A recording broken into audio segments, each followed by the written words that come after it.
Tribals, Dikus and the vision of golden age के question answers को करेंगे। इसमें पहला question fill in the blanks है, उसका ये है the British described the tribal as. जो अंग्रेज लोग थे उन्होंने आदिवासी लोगों को किस प्रकार से डिस्क्राइब किया हुआ था। अंग्रेज जो है वो केवल अपने को ही सभ्य मानते थे।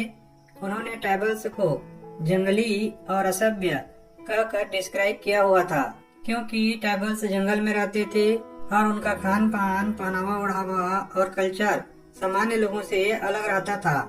इसलिए यहाँ पे होगा वाइल्ड एंड सेवेज। देखिए सेवेज का मतलब होता है असभ्य। इसमें भी है the method of sowing seeds in jhum cultivation is known as. Jhum खेती में बीज बोने के तरीके को किस नाम से जाना जाता है। देखिए जूम खेती में बीज बोने के तरीके को ब्रॉडकास्टिंग के नाम से जाना जाता है, इसीलिए यहाँ पे होगा ब्रॉडकास्टिंग। इसका सी है the tribal chiefs got blank titles in central India under the British land settlements. British land settlements में जो ट्राइबल चीफ्स थे माने आदिवासियों के जो सरदार लोग थे उनको सेंट्रल इंडिया में क्या टाइटल्स मिले हुए थे। देखिए उनको सेंट्रल इंडिया में लैंड टाइटल्स मिले हुए थे, तो यहाँ पे होगा लैंड। इसका डी है tribals went to work in the blank of Assam and the blank in Bihar. Tribals Assam में चाय के बागानों में काम करने के लिए गए हुए थे, इसीलिए इसके फर्स्ट में होगा टी प्लांटेशंस। और वे बिहार में कोयले के खदानों में कोल माइंस में काम करने के लिए गए हुए थे, तो इसके सेकंड में होगा coal mines. Tribals went to work in the tea plantations of Assam and the coal mines in Bihar. Second है स्टेट वेदर ट्रू और फॉल्स। इसमें हमको ट्रू फॉल्स बताना है। इसका ये है jhum cultivators plough the land and sow seeds. देखिए आपने चैप्टर में पढ़ा है कि झूम खेती करने वाले न तो जमीन को जोतते थे न ही वे बीज को बोते थे, इसीलिए फॉल्स होगा। इसका बी है cocoons were bought from the Santhals and sold by the traders at 5 times the purchase price. देखिए कोकून्स जो होते हैं ना उससे रेशम बनता है, सिल्क। वो संथाल लोगों से खरीदे जाते थे व्यापारियों के द्वारा और उसको 5 गुना खरीदी मूल्य से ज्यादा कीमत में बेचा जाता था। ये बिल्कुल ही ट्रू है, ऐसा हमने अच्छे से पढ़ के समझा है, ये ट्रू होगा। उसके बाद सी में देखिए Birsa urged his followers to purify themselves, give up drinking liquor and stop believing in witchcraft and sorcery। देखिए sorcery का मतलब होता है टोना।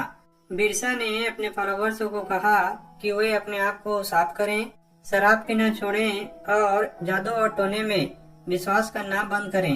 ये बिल्कुल ही सही है, तो यहाँ पे ट्रू होगा। इसका डी है the British wanted to preserve the tribal way of life. जो ब्रिटिश थे क्या वो आदिवासियों के जीवन शैली को बचाना चाहते थे? बिल्कुल नहीं, उसको नष्ट करना चाहते थे, इसलिए ये फॉल्स होगा।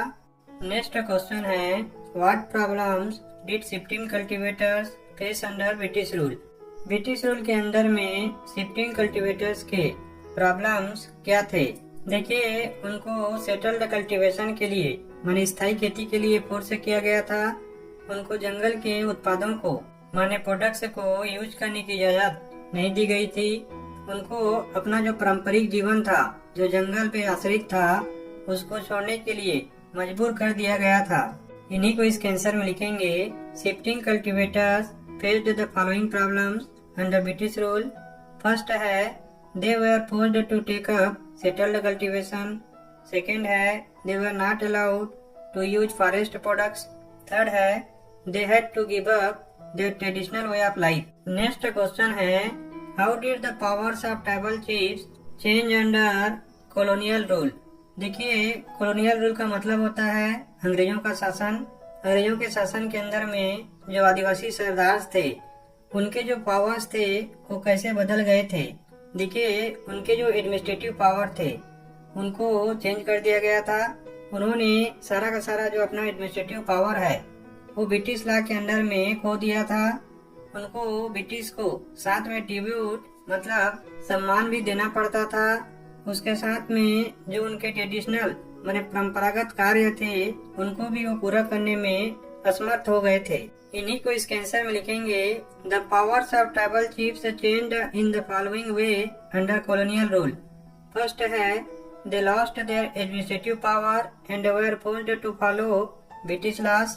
सेकेंड है they also had to pay tribute to the British. Third है they were unable to fulfill their traditional functions. Next question है what accounts for the anger of the tribals against the Dicus. देखिए Dicus का मतलब होता है भारी लोग जो कि ट्राइबल्स के जमीनों में बस रहे थे। ट्राइबल्स को विश्वास था कि डिकूस जो है उनके जमीन को खराब कर रहे थे। ब्रिटिश ने जो नया फॉरेस्ट लॉ इन्फोर्स किया था उससे जो आदिवासी थे वे अपने जमीन से बेदखल हो गए थे। डिकूस में जिसमें मनी लेंडर्स और ट्रेडर्स माने साहूकार और व्यापारी शामिल थे, वे आदिवासियों को ज्यादा ब्याज वाले लोन में फंसा लेते थे जिनके कारण वो जीवन भर उनके कर्जे में डूबे रहते थे।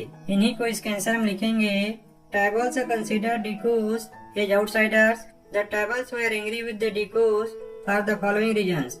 फर्स्ट है the tribals believed the Dikus caused the damage to their land. Second है the British enforced forest laws displacing tribes from their land. Third है the Dikus like money lenders and traders trip tribals in high interest loans leading to lifelong debt. Next question है what was बिरसा's vision of a golden age? Why do you think such a vision appealed to the people of the region? Birsa का जो सोच था golden age के लिए वो क्या था? आपको क्या लगता है कि उसकी जो सोच थी उसने क्षेत्र के लोगों को प्रभावित क्यों किया था? बिरसा का जो सोच था गोल्डन एज को लेकर वो ये था कि उनका जमीन बाहरी लोगों से मुक्त हो जाए। जो आदिवासी सरदार हैं उनको अपना शासन करने का आजादी मिले। साथ में आदिवासी समाज अपनी पुरानी बुराइयां जैसे कि शराब, जादू टोना और साफ सफाई की कमी इनसे मुक्त हो जाए। इस विजन ने लोगों को प्रभावित किया इस क्षेत्र में क्योंकि लोग ब्रिटिश शासन से तंग आ चुके थे। इसी को इसके आंसर में लिखेंगे बिरसा's vision of a golden age was to have their land free of Dicus, allowing tribal sardars self-rule. It also included no vices like alcohol, witchcraft and impurity. Such a vision appealed to the people of the region because they were fed up with British rule.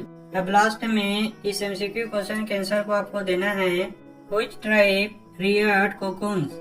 First option है कोल, second है Baiga, third है खोन और fourth है Santhals.